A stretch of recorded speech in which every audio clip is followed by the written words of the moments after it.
Hey, this is Nick Williams of Medicare Millionaire, and this is Compliance Corner video number 2. And I hate to have to make this video, but I've got more information, and again, more information is better information.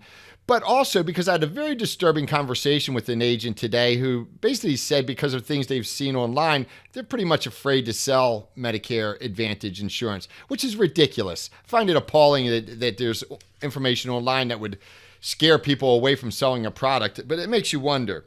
The most recent big to-do, so to speak, online is about unsolicited telephonic contacts, which was the subject in the Compliance Corner number 1. Now, I told you about the CMS guidelines, which you can see on the screen here. I'm not going to dwell on this. And I told you about the AHIP guidelines, and I told you about the Aetna guidelines, which is the drill down here, and I told you about the Cigna HealthSpring guidelines, which is the drill down here, and I told you about the Humana Market Point guidelines, which is you see on the screen here.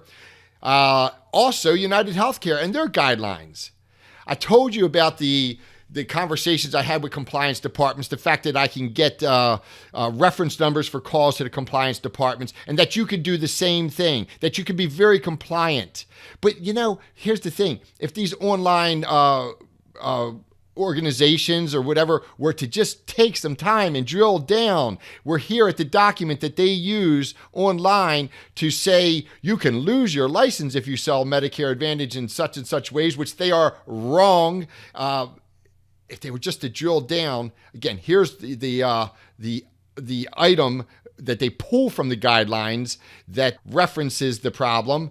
But all they had to do, and when I say here it is, for those of you that are not looking at the video, just listening, marketing representatives may not accept an appointment to sell MA or Part D product that resulted from an unsolicited contact, regardless of who made the contact, even if the call started based on a non-MA or non-PDP product. This is in direct contrast with everything with CMS, all the companies, everything that you will find everywhere. And I believe it's taken out of context. Should these individuals, these online organizations or individuals, if they were to drill down in that very same document, they would see, oh, what's this? Telephone marketing. I believe that would be page 42 of the exact same guidelines that they use, and basically it's all from the same document. But why would they refuse to look at this? Well, let's see. Oh, they go into the same guidelines as CMS. Bait and switch strategies. Unacceptable. Prohibited. So you can't bait and switch. All right? Clear as day. However, clear as day in the same section under the telephone marketing section, which is where you would go for appointments set by a telemarketer, right? But this is specific.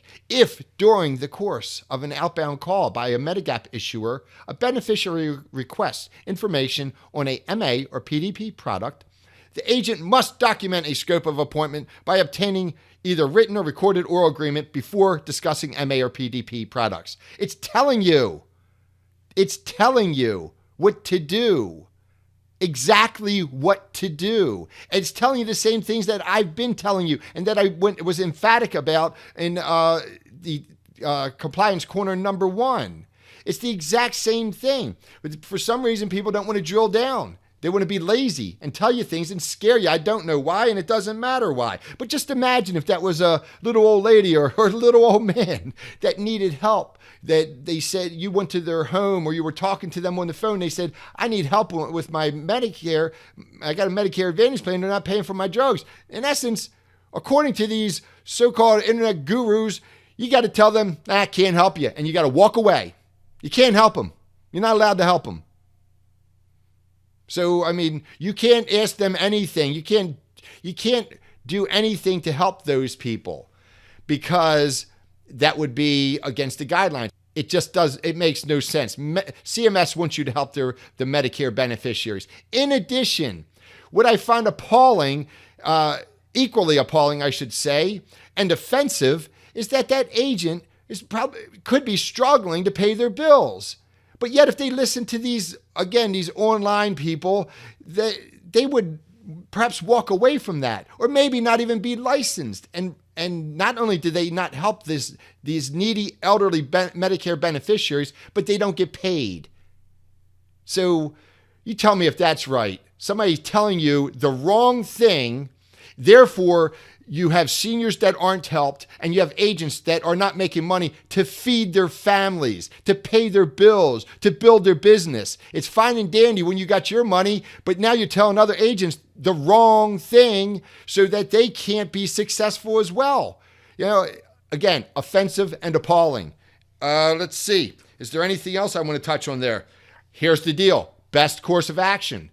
Start making phone calls to the companies, or even better, when you go in a home, or if you're on a phone and you have a situation where you're there for another product and the Medicare beneficiary says, I need help, call the company that you're going to use to help them and say, listen, I've got a Medicare beneficiary. They've got a plan. They're having troubles.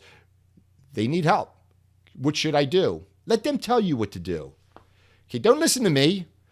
And, you'll find they'll tell you, go ahead and scope that person and do a compliant presentation and help them, because it only makes sense. It only makes sense. If it sounds like I'm a little bit perturbed about this, yeah, I am. I mean, when I speak to an agent that says, well, I don't have my Medicare Advantage because I was basically told that that's, it's in essence not safe to sell. I might lose my license, lose my livelihood. I've been doing this for nearly a decade, this exact same thing for nearly a decade. I don't have problems. Nobody I know has problems. If you're securities license, if you have a lending license, if you have an insurance license, a P&C license, if you're doing Medicare, you have compliance.